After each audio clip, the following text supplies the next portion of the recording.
File number 417 5 साल पहले ही बंद कर दी गई थी।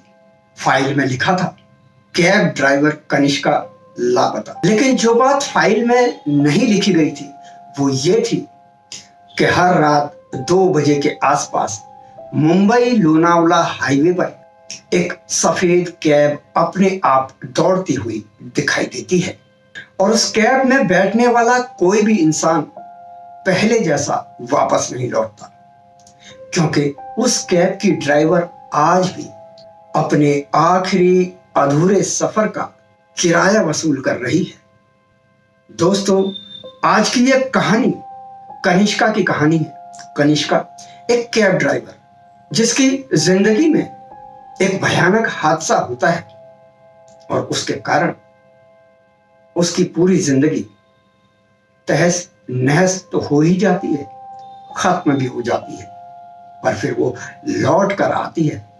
और जब वो लौट कर आती है तो वो किस रूप में आती है, यही इस कहानी में, इस घटना में बताया गया है। किस तरह से वो अपना बदला लेती है, किस तरह से वो रिवेंज को प्लान करती है, यही इस भयानक, खौफनाक और डरावनी हॉरर कहानी में बताया गया है। तो कहानी को अंत तक सुने, आपको बहुत रोमांच होने वाला है। अगर आपने हमारे चैनल को अब तक सब्सक्राइब नहीं किया है तो कृपया इसे सब्सक्राइब कर लें। बेल आइकन को दबाते समय ऑल बटन को जरूर प्रेस करें ताकि आपको हमारी आने वाली किसी भी नई वीडियो का या किसी भी नई स्टोरी का नोटिफिकेशन टाइम से मिल सके और आप उसे टाइम से देख सकें। अब बढ़ते हैं आज की घटना, आज की कहानी की ओर। मुंबई कभी न सोने वाला शहर, दिन रात भागती सड़कें, हजारों टैक्सियां और उन्हीं टैक्सियों में से एक सफेद रंग की पुरानी सेडान, और इस सेडान की ड्राइवर थी कनिष्का। 27 साल की ये लड़की चेहरे पर हमेशा मुस्कान लिए रहती थी। इसका मानना था कि जिंदगी में हमेशा खुश रहना चाहिए, संघर्ष करना चाहिए, क्योंकि जिंदगी में संघर्ष के बिना सफलता असंभव है। के घर में इसके अलावा इसकी बूढ़ी माँ और छोटा भाई रोहन था। पिता की मौत के बाद कनिष्का के ऊपर ही सारी जिम्मेदारियां आ गई थी और उन जिम्मेदारियों को कनिष्का बखूबी निभा भी रही थी। माँ का ख्याल रख रही थी, अपने छोटे भाई रोहन का भी पूरा पूरा ध्यान रख रही थी। कनिष्का पूरे दिन में 12 से 14 घंटे कड़ी मेहनत करती थी, कैब चलाती थी, साथ ही बहुत ही विनम्र थी, पोलाइट इतनी कि कभी उसने किसी भी अपने कस्टमर से, किसी मुसाफिर से बदतमीजी से बात नहीं की, सिर्फ काइंड और पोलाइट रहकर ही बात की। लोग तो यहां तक कहते थे कि अगर सुरक्षित पहुंचना हो तो बस कनिष्का की कैब मिल जाए, उसकी टैक्सी मिल जाए।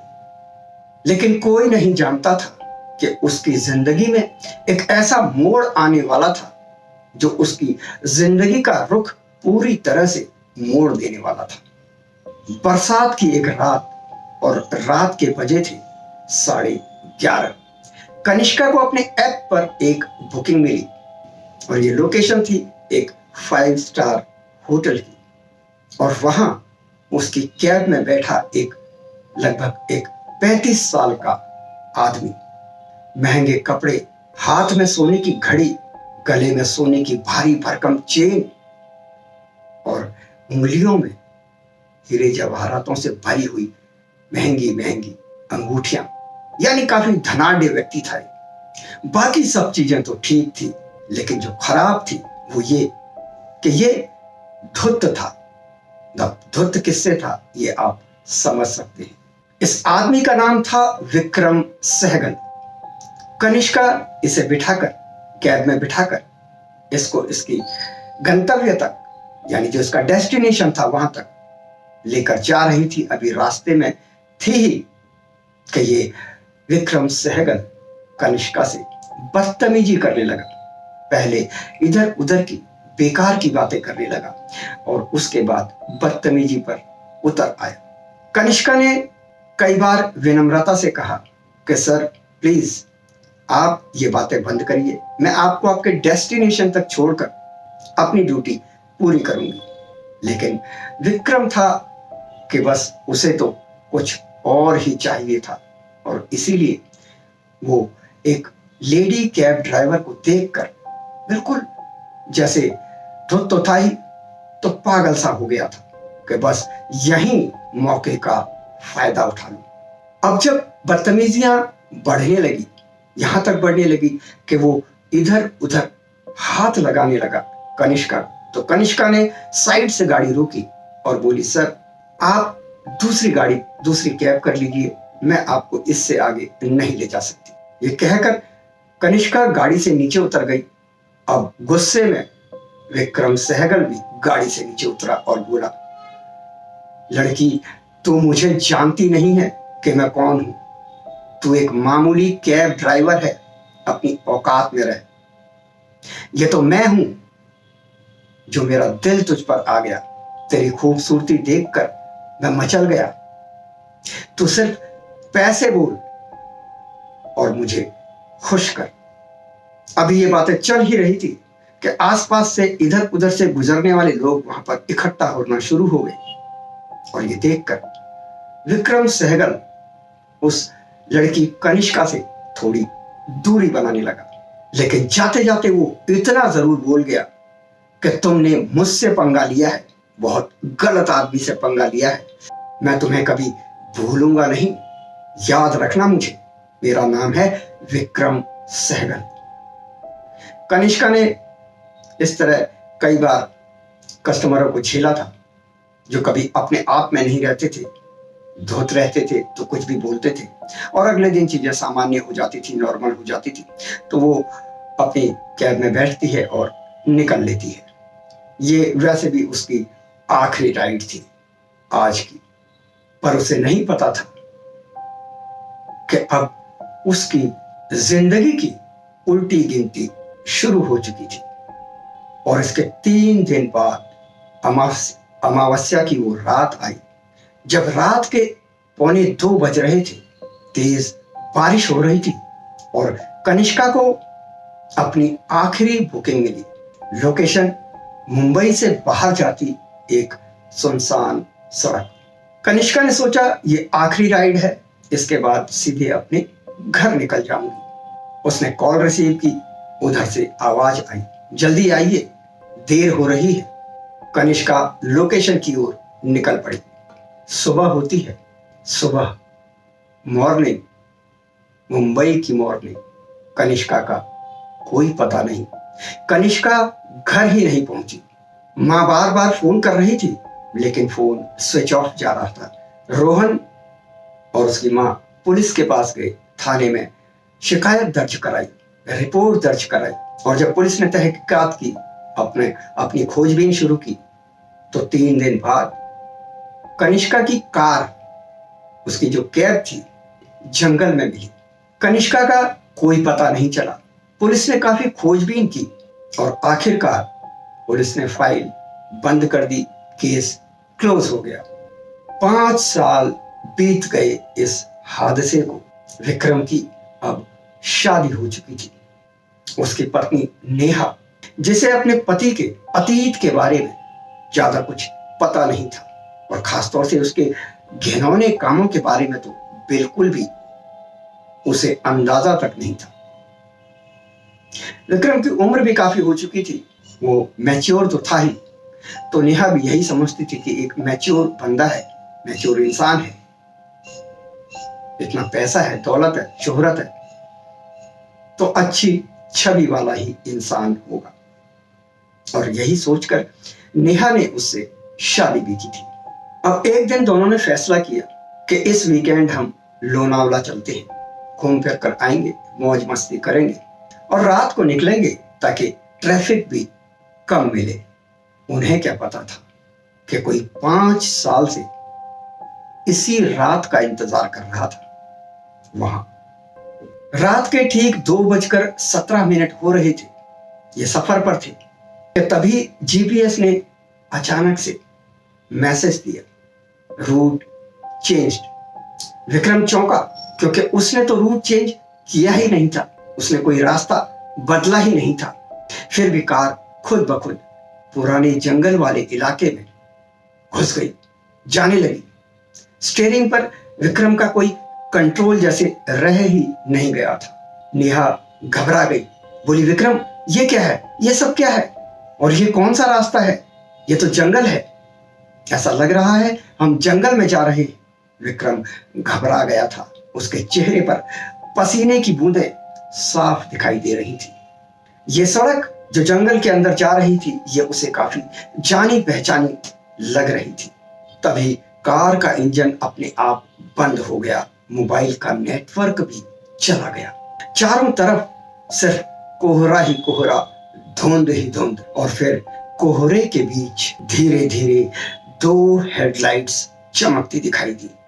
एक पुरानी सफेद कैब, वही पुराना मॉडल सेडान जो 5 साल पहले कनिष्का चलाती थी। ये कैब बिल्कुल इनकी गाड़ी के सामने आकर रुक गई और उस कैब के अंदर से कोई साया बोलता है, आवाज देता है। एक औरत की आवाज होती है, विक्रम तुम्हारी आखिरी सवारी आ गई है। विक्रम का चेहरा सफेद पड़ गया इस बात को सुनकर। जब उसने कैब की नंबर प्लेट पर नजर डाली तो उसे याद आया कि ये तो वही नंबर प्लेट है, यानी कनिष्का की गाड़ी है, कनिष्का की कैब है ये। लेकिन इस कैब को तो पुलिस रिकॉर्ड के मुताबिक 5 साल पहले कटवा दिया गया था, कबाड़ में इस गाड़ी को काट दिया गया था। तभी कैब का पिछला दरवाजा अपने आप खुल गया। विक्रम ने घबराकर अपनी कार स्टार्ट करने की कोशिश की, लेकिन इंजन था कि स्टार्ट होने का नाम ही नहीं ले रहा था। नेहा घबराते हुए बोली, विक्रम हमें यहां से निकल जाना चाहिए, हमें यहां नहीं रुकना चाहिए। लेकिन जाते भी तो कैसे, क्योंकि अब तो सफर कुछ और होने वाला था। एक साया, एक औरत का साया जिसका कि चेहरा नजर नहीं आ रहा था, उसने सिर्फ हाथों से इशारा किया। और ये कैसा कंट्रोल था उस साए का कि विक्रम सहगल और उसकी बीवी, उसकी पत्नी नेहा, दोनों कैब में बैठे पिछली सीट पर। कैब का दरवाजा बंद हुआ। यह साया, यानी कि ये औरत का जो साया था, ये ड्राइविंग सीट पर बैठी और कैब निकल पड़ी। नेहा अभी भी कुछ समझ नहीं पा रही थी, क्योंकि उसे तो कुछ पता ही नहीं था। लेकिन विक्रम तो सब कुछ जानता था और आज उसे मौत अपने सर के ऊपर तांडव करती दिख रही थी। कैब अब घने जंगल में दाखिल हो चुकी थी और चारों तरफ का डरावना माहौल नेहा और विक्रम की सांसें, धड़कनें रोक दे रहा था। कुछ देर बाद ये कैब एक पुरानी पुलिस चौकी की तरफ से गुजरी क्या, रुक गई उस चौकी के सामने। बोर्ड पर धूल जमी थी, उस पर लिखा था हाईवे पुलिस सहायता केंद्र। अंदर एक बूढ़ा इंस्पेक्टर बैठा था। उसकी वर्दी पूरी तरह से फटी हुई थी। जैसे ही उसने विक्रम को देखा तो बोला, बहुत देर कर दी विक्रम तुमने आने में। विक्रम का दिल बैठ गया जैसे ही उसने इंस्पेक्टर की आवाज सुनी और बोला, आप मेरा नाम कैसे जानते हैं? इंस्पेक्टर मुस्कुराया और बोला, भूल गए, आज से 5 साल पहले तुम इसी रास्ते से गुजरे थे। नेहा घबरा गई और बोली, इंस्पेक्टर से बोली, आप कहना क्या चाहते हैं? ये सब चल क्या रहा है? मेरी तो कुछ समझ में ही नहीं आ रहा। तो इंस्पेक्टर मुस्कुराता है और कहता है, आप नहीं समझेंगी मिसेस सहगल। तब उस बूढ़े इंस्पेक्टर ने एक फाइल, एक पुरानी फाइल टेबल पर रख दी। उस पर लिखा था केस नंबर 417 417। उसके अंदर कनिष्का की तस्वीर थी और कुछ कागजात थे और उन कागजातों पर 3 नाम लिखे थे। पहला नाम विक्रम सहगल, दूसरा नाम स्याही से मिटा दिया गया था और तीसरा जो नाम था वो तो पूरी तरह से जला हुआ था। इंस्पेक्टर बोला, जब तक तीनों अपना गुनाह स्वीकार नहीं करोगे तब तक वो तुम्हें बख्शने वाली नहीं है। अचानक से बिजली चली गई चौकी की बिजली चली गई और जब बिजली वापस आई तो वो इंस्पेक्टर वहां पर मौजूद नहीं था, जैसे वो कभी वहां था ही नहीं और न ही वहां पर कोई फाइल थी। ये देखकर नेहा बहुत डर गई। विक्रम की तो पहले से ही हालत खराब थी। अचानक चौकी की दीवार पर कुछ लिखा हुआ उभर कर आता है और नेहा पढ़ती है, जिसमें लिखा होता है, सच जंगल में दफन है। अब ये दोनों चौकी से भागते हैं। जंगल के बीच में एक पुराना घर होता है। अंदर से रोशनी आ रही होती है, दरवाजा खुला होता है और उस खुले दरवाजे से एक आदमी बाहर निकल कर आता है, घबराता हुआ, डरा हुआ, सहमा हुआ। उसे देखते ही विक्रम चीख पड़ता है, राहुल। राहुल वही आदमी था जो आज से 5 साल पहले विक्रम के साथ था। लेकिन अब राहुल की हालत बिल्कुल पागलों जैसी हो गई थी। उसकी बढ़ी हुई दाढ़ी, उसकी डरी हुई आंखें कुछ और ही कहानी बयान कर रही थी। वो लगातार एक ही बात दोहरा रहा था, वो मुझे सोने नहीं देती, हर रात वही कैद, वही हादसा मुझे दिखाई देता है, मुझे सपने भी वही आते हैं। राहुल ने कांपते हुए कहा, विक्रम वो आ गई है, अब वो किसी को छोड़ेगी नहीं और उसने तो अब तीसरे को भी ढूंढ लिया है। इतना कहते ही बंगले की यानी जो घर था उसकी सारी लाइटें अपने आप बंद हो गई। कमरे का तापमान अचानक अपने आप गिरने लग गया और धीरे धीरे सीढ़ियों से किसी के नीचे उतरने की आहट इनको तीनों को यानी नेहा, विक्रम और राहुल को सुनाई देने लगी। लंबे काले बाल, आंखों की जगह 2 काले गड्ढे और ये थी कनिष्का। उसने विक्रम की तरफ देखा और कहा, एक सच अभी बाकी है। अचानक पूरा कमरा हिलने लगा जैसे कि भूकंप आ गया हो। राहुल बाहर की तरफ भागा, लेकिन वो बाहर जा नहीं पाया क्योंकि मुख्य दरवाजा बंद हो गया। राहुल खिड़की की तरफ गया। खिड़की से बाहर देखता है तो क्या देखता है कि हजारों कैब खड़ी हैं और हर कैब में कनिष्का मौजूद है। राहुल ने जब ये भयानक दृश्य देखा तो डर के मारे खिड़की के पास ही बेहोश हो गया। उसी क्षण पीछे से कनिष्का की आवाज गूंजती है, तीसरा सबसे खतरनाक है। और तभी जंगल में एक एसयूवी गाड़ी आकर रुकी। उसमें से उतरा एक आदमी। उसे देखते ही विक्रम का चेहरा पीला पड़ गया। सर आप? ये आदमी था महेश राठौर, एक प्रभावशाली बिल्डर जिसने आज से 5 साल पहले अपने रसूख का इस्तेमाल करते हुए सारे सबूत दबा दिए थे कनिष्का के खिलाफ। अब तक राहुल होश में आ चुका था। वो कहता है, मैंने कहा था ना, हम कुछ दबा नहीं पाएंगे, सब कुछ एक दिन उजागर हो जाएगा और वो दिन आ गया है। तब महेश गुस्से में बोला, डरपोक मत बनो, ठीक है ना? और ये जो तुम भूत प्रेत इनकी कहानियां लेकर बैठे रहते हो, इन कहानियों में कोई दम नहीं है, कोई सच्चाई नहीं है। उसी पल पूरे जंगल में ऐसा लगा जैसे सन्नाटा पसर गया हो, हवा बिल्कुल रुक गई हो, हर पेड़ का पत्ता पत्ता जैसे स्थिर हो गया हो। वो दरवाजा जो बंद था घर का, वो अब खुल चुका था और ये चारों बाहर की तरफ निकले। लेकिन बाहर तो कैब खड़ी थी और कैब के पास खड़ी थी कनिष्का। कनिष्का को देखकर राहुल, विक्रम और महेश डर से कांपने लगते हैं, क्योंकि कनिष्का का रूप ही इतना भयानक हो चुका था। नेहा तो पहले ही असमंजस की स्थिति में थी, उसे तो कुछ समझ ही नहीं आ रहा था और डर से तो वो भी कांपे जा रही थी इतना भयानक रूप देखकर। राहुल बोला, मुझे माफ कर दो, उस रात मैंने जो भी तुम्हारे साथ किया उसके लिए मैं तुमसे माफी मांगता हूं, मुझे मत मारो। महेश और विक्रम भी अपने घुटनों के बल बैठकर गिरकर कनिष्का से अपने कर्मों की माफी मांगने लग गए। जो दुष्कर्म इन तीनों ने मिलकर उस रात उसके साथ किया था, उसके लिए ये माफी मांगने लगे, गिड़गिड़ाने लगे। और तब नेहा को सच पता चला, और जब नेहा को सच पता चला तो वो विक्रम के पास गई और मुंह पर इतने थप्पड़ मारे कि विक्रम के मुंह से खून निकलने लगा। और तब नेहा ने कहा कि मुझे तुम्हारी असलियत पता नहीं थी, तभी ये सब हो रहा है।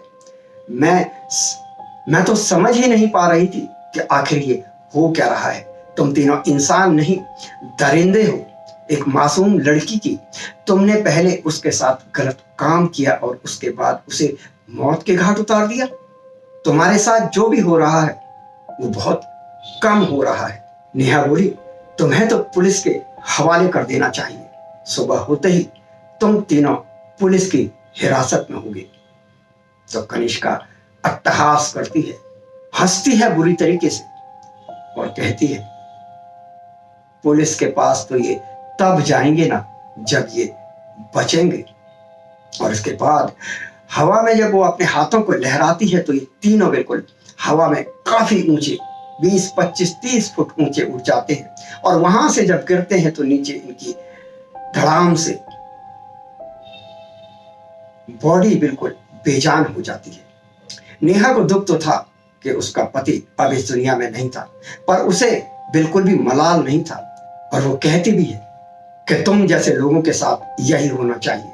और तब कनिष्का को वो जब देखती है तो अब कनिष्का अपने सौम्य रूप में थी, यानी जैसे जब वो जिंदा थी उसी रूप में उसे दिखाई देती है। और वो कहती है, चलिए नेहा जी, आपको जंगल से बाहर मेन रोड तक राइड देते हैं।